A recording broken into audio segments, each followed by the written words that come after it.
What's up? So I'm going to do a little analysis of some standstill throws here. We got Lykke versus Paige, and then we have Bradley Williams versus the standstill master Corey Ellis, and also a monster on standstill, Kristian Kuoksa. And let's take a look and see what could be maybe improved here.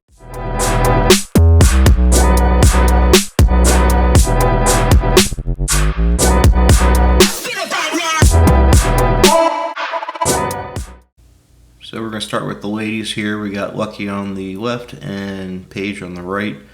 And in the video, Lykke was talking about how she feels like she's in too wide of a stance. And I believe she's correct with that, because it's really hard to move your hips when your stance is really wide. You really need to stride into that width of stance. You can see that Paige is in a little narrower stance, and she's shifting her hips back and forth all the way. So we don't get to see Paige's shift back because the video just starts there. But you can see how Lykke's just turning back without any kind of shift.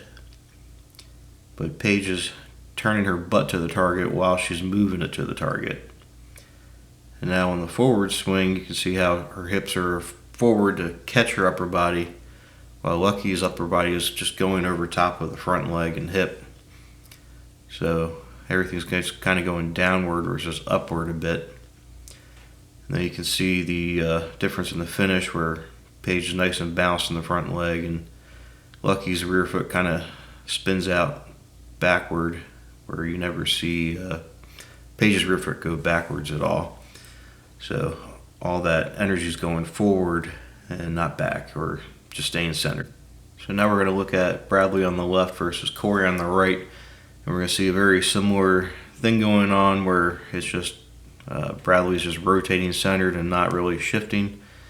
And then we can see how Corey's shifting, then rotating, and moving back and forth. So you can see how he's stepping back and loading to that back leg before he starts turning back, while Bradley's just staying centered and turning back into the leg. So different kind of loading going on here. And then Corey's going to start turning back while shifting forward. So he's doing the same thing Paige was doing, getting the butt to the target while he's shifting the hips forward and still turning back.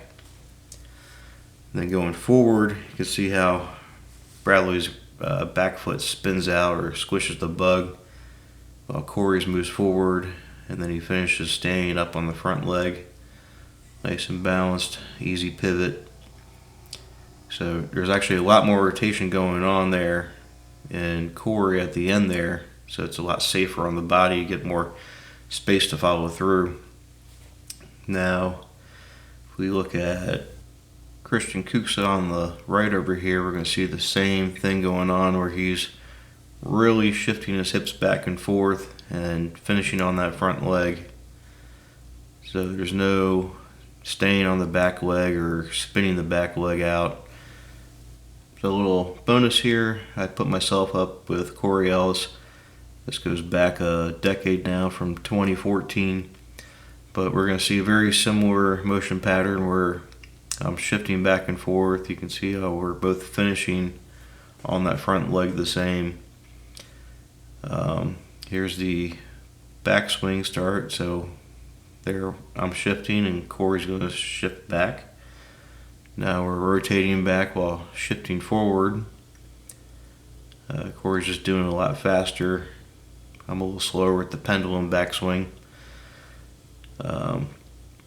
So now we're both going to shift forward